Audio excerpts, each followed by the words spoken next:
Hello guys, welcome to my channel. Today we are going to see how to fix Fortnite warning known issues with the graphics driver. Let's fix it guys. Go to search menu and type device manager, click on open it up. Expand the display adapter section and you just need to note down your display adapter driver name guys. In my case, I have GeForce RTX graphics card and integrated GPU as well. If in your case you have only have the integrated GPU, then follow these steps, guys. Just check my video description for this Intel Driver Support Assistant downloading. You will get a download option under here, guys. I already downloaded and install it. After the installation done, click on the system tray, right click on the Intel Support Assistant and select the check for new drivers option, and here this page will open up, and now as you can see here is a graphics driver available download.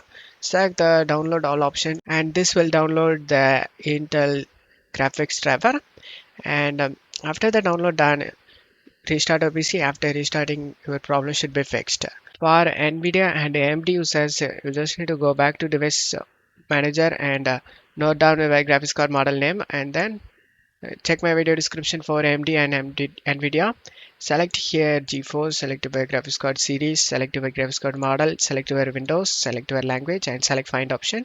Now scroll down next to game ready driver, select the view option. Select the download option. After getting download done, you just need to double click on it and install the driver, guys. For AMD users, you just scroll down and select browse products, select graphics over here, select in this please select and then in here select your graphics card model. After selecting the graphics card model, select the submit option, and now expand it depends on where windows you have, and then you just need to download the recommended driver, guys, that is mentioned. Select the download option. After getting download done, install it. After the installation done, restart your PC. Now you just need to go to search menu and type check for updates, click on open it and select check for updates, and if you have any pending update listed over here, then you just need to update it and make your operating system up to date. After that, restart your PC. After restarting, your problem should be fixed. Top 5 level like guys, thank you.